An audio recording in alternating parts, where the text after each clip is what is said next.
നടക്കുന്ന നിയമസഭയിലേക്കുള്ള തെരഞ്ഞെടുപ്പിൽ പത്തനാപുരം നിയോജക മണ്ഡലം ഉൾപ്പെടെ ചർച്ച ചെയ്യുന്നത് ഈ കഴിഞ്ഞ 10 വർഷക്കാലത്തെ ആ അപജയങ്ങളുടെ ഒരു നീണ്ട പട്ടികയാണ്. പത്തനാപുരത്തിന് കഴിഞ്ഞ 10 വർഷക്കാലമായി എന്ത് ലഭിച്ചു എന്നുള്ള ചോദ്യത്തിനുള്ള മറുപടി കൂടിയാണ് നിലവിലെ MLA-യും മന്ത്രിയും ഒക്കെ ആയിട്ടുള്ള ശ്രീ കെ ബി ഗണേഷ് കുമാർ എന്ന സ്ഥാനാർത്ഥി ഉൾപ്പെടെയുള്ളവർ മറുപടി പറയേണ്ടത്. രാഷ്ട്രീയപരമായി പത്തനാപുരം കാലങ്ങളായി ചോദിച്ചുകൊണ്ടിരിക്കുന്ന ചോദ്യങ്ങൾക്ക് മറുപടിയില്ലാത്ത മൗനമായ ഒരു കാലഘട്ടത്തിലെയാണ് നമ്മൾ കണ്ടുകൊണ്ടിരിക്കുന്നത്. രാഷ്ട്രീയപരമായി ഒരു നാടിന് നിങ്ങൾ എന്ത് ചെയ്തു എന്ന് ചോദിക്കുമ്പോൾ ചൂണ്ടിക്കാണിക്കുവാൻ വികസനങ്ങൾ ഉണ്ടായിരിക്കണം. സാമൂഹികമായി ഈ നാടിന് എന്ത് ചെയ്തു എന്ന് ചോദിക്കുമ്പോൾ നിങ്ങൾ ചേർത്ത് പിടിച്ച മനുഷ്യരുടെ ചിത്രങ്ങൾ ഉണ്ടായിരിക്കണം.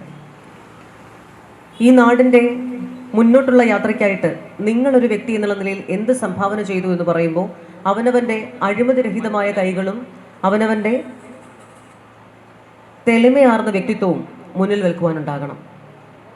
ഇതൊന്നും തന്നെ മുന്നിൽ വയ്ക്കുവാനില്ലാത്ത പത്തനാപുരത്തിൻ്റെ കഴിഞ്ഞ 10 വർഷക്കാലത്തെ വ്യക്തിപരമായും സാമൂഹികപരമായും രാഷ്ട്രീയപരമായും വികസനപരമായും എല്ലാമുള്ള അപജയങ്ങളുടെ ഒരു നീണ്ട പട്ടിക മാത്രം സ്വന്തമായിട്ടുള്ള ഇടതുപക്ഷ ജനാധിപത്യ മുന്നണി ഈ തിരഞ്ഞെടുപ്പിലും അങ്ങനെ ഒരാളെ സ്ഥാനാർത്ഥിയാക്കിക്കൊണ്ട് പത്തനാപുരത്തെ വോട്ടർമാരോട് വോട്ട് ചോദിക്കുവാനായി വരുമ്പോൾ നമ്മുടെ നാട് അർഹിക്കുന്ന ഒരു ജനപ്രതിനിധി, ഒരു സാമൂഹിക പ്രവർത്തകൻ ഇങ്ങനെ അല്ല ആവേണ്ടത് എന്നുള്ളതിൻ്റെ മറുപടി ആയിരിക്കണം 2026 ഏപ്രിൽ 9 രേഖപ്പെടുത്തേണ്ടത് എന്ന് ഏറ്റവും വിനയത്തോടുകൂടി ഏറ്റവും സ്നേഹത്തോടുകൂടി പട്ടാഴിയിലെയും പത്തനാപുരത്തിലെയും വോട്ടർമാരോട് ഏറ്റവും സ്നേഹത്തോടുകൂടി അഭ്യർത്ഥിക്കുകയാണ്.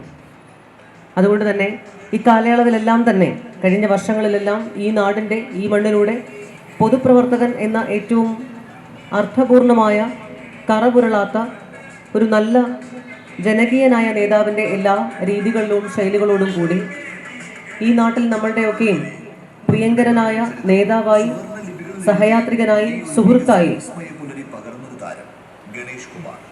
ഈ നാടിൻ്റെ വികസന പന്ഥാവിൽ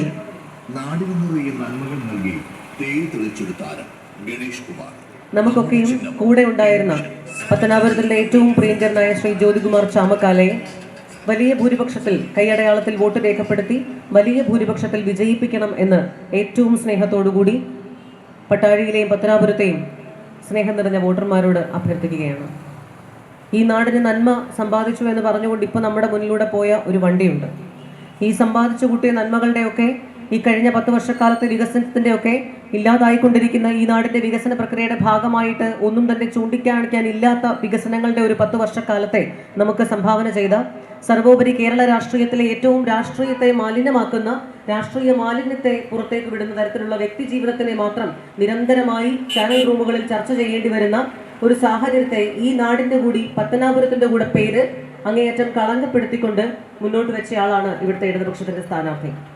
ഇടതുപക്ഷ രാഷ്ട്രീയം എല്ലാ കാലവും സ്ത്രീപക്ഷ രാഷ്ട്രീയവും വികസന രാഷ്ട്രീയവുമാണ് ചർച്ച ചെയ്യുന്നത് എന്ന് അവകാശപ്പെടുമ്പോൾ കഴിഞ്ഞ 10 വർഷക്കാലമായിട്ട് ഈ കഴിഞ്ഞ കാലയളവിലൊക്കെ വ്യക്തി ജീവിതത്തിലെ അദ്ദേഹത്തിന്റെ പോരായ്മകളെക്കുറിച്ചുള്ള ചർച്ചകളിലേക്കോ അദ്ദേഹത്തിന്റെ വ്യക്തി ജീവിതത്തിലുള്ള സ്വാതന്ത്ര്യത്തിലേക്കോ ഒന്നും കടന്നു കയറുവാനോ ഒരു പുരോഗമനപരമായ സമൂഹം അനുവദിച്ചു കൊടുക്കുന്ന, അംഗീകരിച്ചു കൊടുക്കുന്ന, പരസ്പര ബഹുമാനത്തോടുകൂടി മറ്റുള്ളവരുടെ ജീവിതത്തിലേക്ക് ഇടപെടാതിരിക്കുക എന്ന് പറയുന്ന പരസ്പര മാന്യതയോടുകൂടി നമ്മൾ എത്ര അകലം പാലിച്ചാലും നമ്മുടെ ഒക്കെയും അടുത്തേക്ക് എത്തി നോക്കുന്ന ഏറ്റവും മലിനമായ ഒരു വ്യക്തി ജീവിതം സ്വന്തമായുള്ള ആളായി ദൗർഭാഗ്യവശാൽ ശ്രീ കെ ബി ഗണേഷ് കുമാർ മാറിയിട്ടുണ്ട്.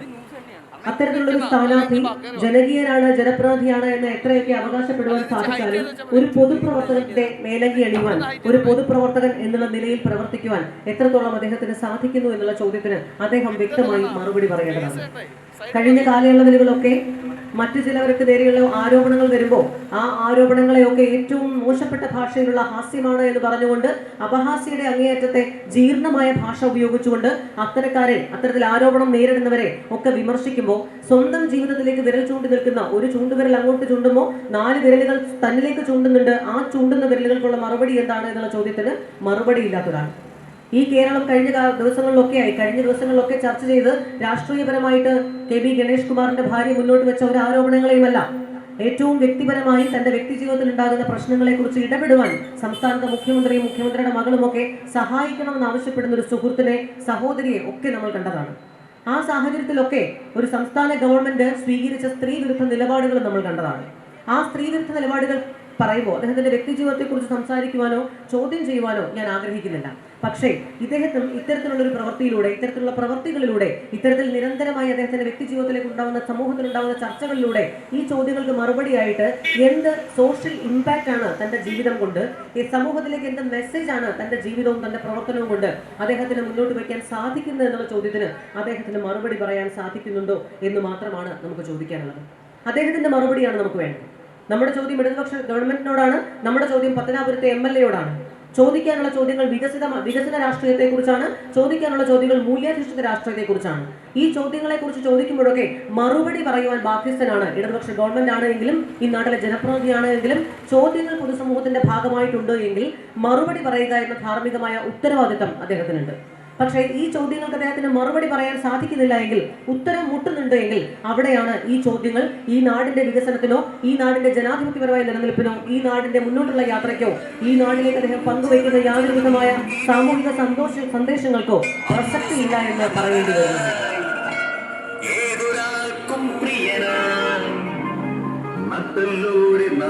അത്തരത്തിൽ കഴിഞ്ഞ 10 വർഷക്കാലം ഈ കേരളം ചർച്ച ചെയ്ത രാഷ്ട്രീയത്തെക്കുറിച്ച് മറുപടിയില്ലാത്ത ഒരു കാലഘട്ടം പട്ടാഴിക്ക് സമ്മാനിക്കുമ്പോൾ നമ്മളെ സംബന്ധിച്ച് നമ്മളുടെ ആവശ്യങ്ങൾക്കനുസരിച്ച് ഈ നാട് സഞ്ചരിക്കുന്ന തരത്തിലേക്ക്, നമ്മുടെ കേരളത്തിൽ നമ്മളുടെ ജീവിതം സുഖകരമാക്കുന്ന രീതിയിൽ നമുക്ക് വേണ്ട ഒരു മാറ്റത്തിലേക്ക് എല്ലാ കാലവും നമ്മുടെ ഗവൺമെന്റ് സഞ്ചരിക്കുന്നുണ്ട് എന്ന് ഉറപ്പാക്കുകയാണ് എല്ലാ ജനാധിപത്യ വിശ്വാസികളുടെയും പരമപ്രധാനമായ ഉത്തരവാദിത്തം.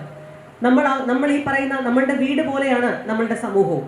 നമ്മുടെ വീട്ടകങ്ങളിൽ നമ്മൾ എങ്ങനെ നമ്മുടെ വീടിനെ കൃത്യമായി മെയിൻറ്റെയിൻ ചെയ്ത് നമ്മുടെ കാര്യങ്ങൾ നോക്കി നമ്മുടെ ഏറ്റവും സന്തുലിതമായ സാഹചര്യങ്ങളോടുകൂടി ഒരു കുടുംബാന്തരീക്ഷം നമ്മൾ നന്നായി കൊണ്ടുപോകുന്നു, അതുപോലെ നമ്മുടെ സാമൂഹിക അന്തരീക്ഷം അത്തരത്തിൽ നന്നായി കൊണ്ടുപോകുവാനുള്ള ബാധ്യതയുള്ളവരാണ് ആ പ്രദേശത്തെ ജനപ്രതിനിധികളും, ആ പ്രദേശത്ത് രൂപീകരിക്കുന്ന പ്രദേശ ഗവൺമെന്റ് ഉൾപ്പെടെ, സംസ്ഥാന ഗവൺമെന്റ് ഉൾപ്പെടെ, കേന്ദ്ര ഗവൺമെന്റ് ഉൾപ്പെടെ എല്ലാ സംവിധാനവും ഒരു കുടുംബത്തെ പോലെ നമ്മുടെ കുടുംബം എങ്ങനെ മെയിൻറ്റെയിൻ ചെയ്ത് സന്തുലിതമായി കൊണ്ടുപോകുന്നു, സമാധാനപരമായി കൊണ്ടുപോകുന്നു, സന്തോഷകരമായി കൊണ്ടുപോകുന്നു, ആ ഇടത്തെ തന്നെ അതുപോലെ നമ്മുടെ സമൂഹത്തിൽ നമ്മൾ ഇടപെടുമ്പോൾ നമുക്കുള്ളൊരു സമാധാനവും സന്തോഷവും സമ്പൂർണ്ണതയും ലഭിക്കുന്ന ഒരു സാഹചര്യം നിർമ്മിച്ചെടുക്കുക എന്ന് പറയുന്നതാണ് ഒരു സംസ്ഥാന ഗവൺമെന്റിന്റെ ഉത്തരവാദിത്തം.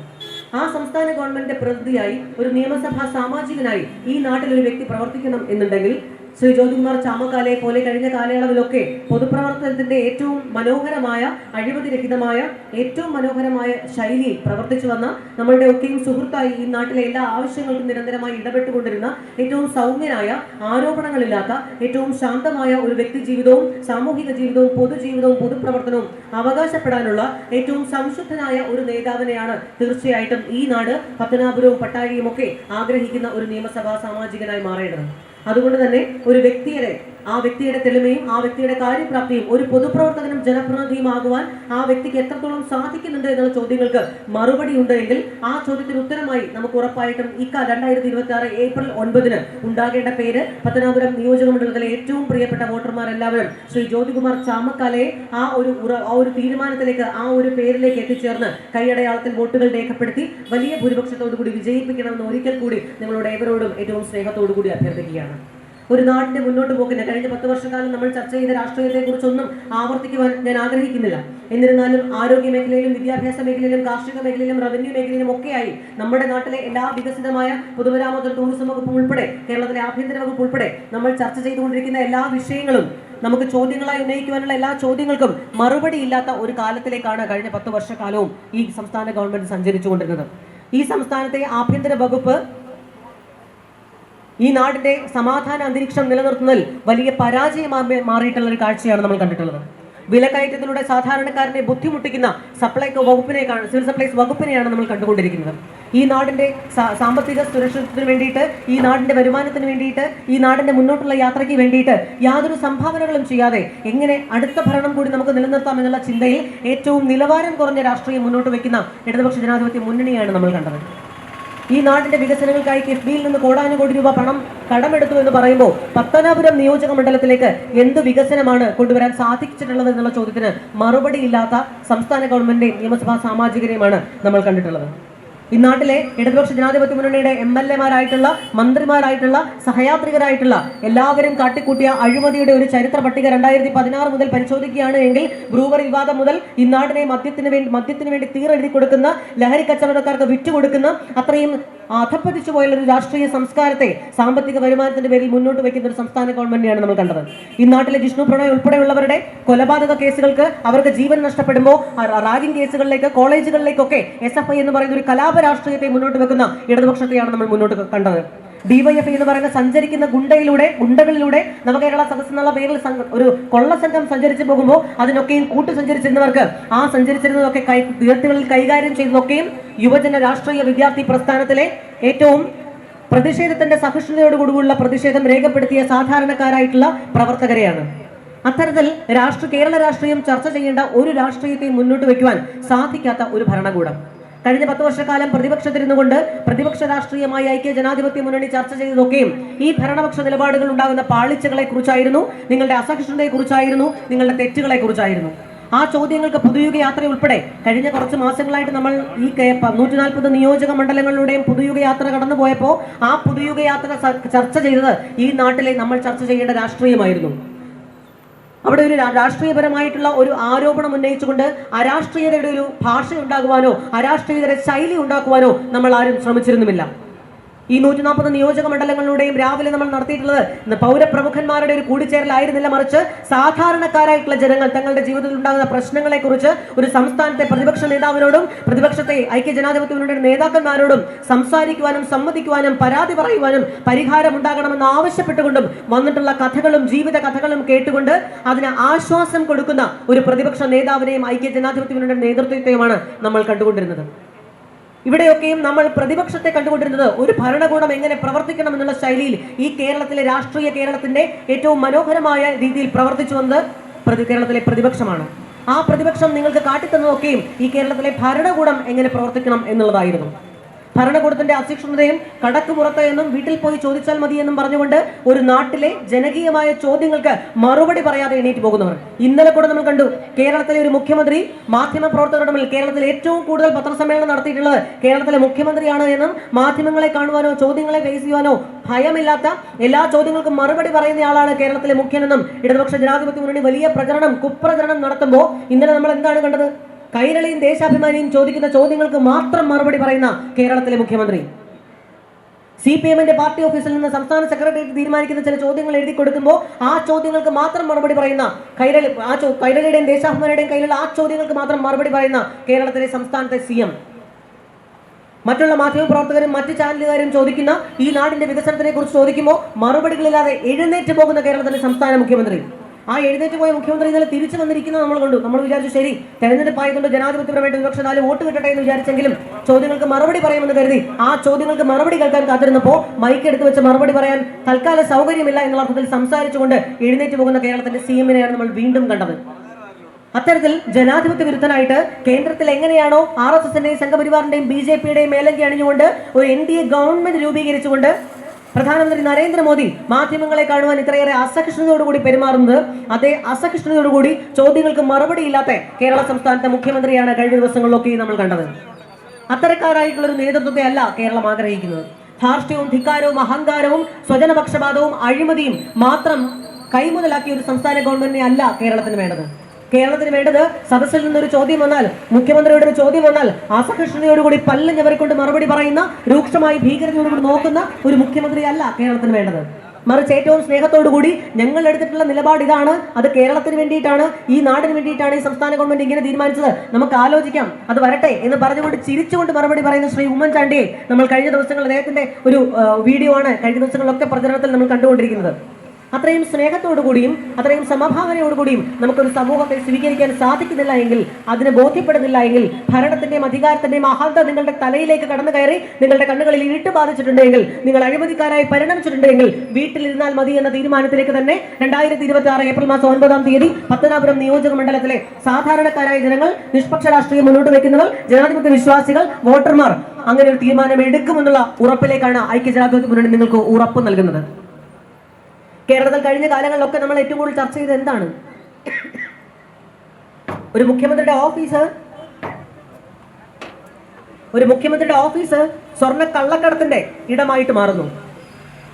കേരളത്തിലെ ഒരു സംസ്ഥാനത്തെ ഏറ്റവും വലിയ പ്രശസ്തമായ ദൈവികമായ എല്ലാ സാധാരണക്കാരും അവരുടെ ആശ്രയ സങ്കേതമായിട്ട് എത്തിച്ചേരുന്ന ശബരിമല അയ്യപ്പ സ്വാമി ക്ഷേത്രത്തിൽ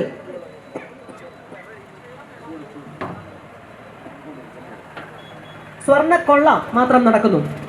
ശബരിമല ക്ഷേത്രത്തിന്റെ കട്ടിളപ്പാളിയിലും കൊടിമരത്തിനായിട്ട് ലഭിച്ച കോടാനുകോടി രൂപയുടെ സ്വർണവും ഉരുക്കി മാറ്റപ്പെട്ടു എന്ന് പറയുന്ന SIT റിപ്പോർട്ടുകൾ.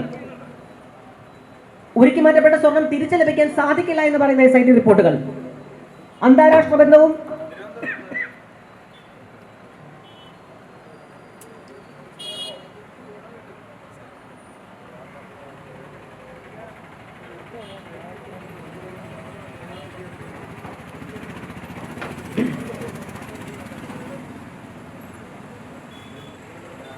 അന്താരാഷ്ട്ര ബന്ധവും വിദേശ ബന്ധവും ഒക്കെ ആരോപിച്ചുകൊണ്ട് ഈ സ്വർണ്ണക്കൊള്ളയ്ക്ക് മറ്റൊരു തലം സൃഷ്ടിച്ചെടുക്കുവാൻ സാധിക്കുമെന്ന് വിശ്വസിച്ചുകൊണ്ട് സ്വർണ്ണക്കൊള്ളയെ വഴിതിരിച്ചു വിടുവാൻ എത്ര ശ്രമിച്ചിട്ടും CPM-ന്റെ ജില്ലാ സെക്രട്ടേറിയറ്റ് അംഗവും സംസ്ഥാന കമ്മിറ്റി അംഗവുമായിട്ടുള്ള ശ്രീ A. പത്മകുമാറിനെ, CPI-യുടെ A. ശങ്കർദാസനെ, ഉണ്ണികൃഷ്ണൻ പോറ്റിയൊക്കെ ജയിലഴികളിലേക്ക് സഞ്ചരിപ്പിക്കേണ്ടി വന്നു SIT-ക്ക്.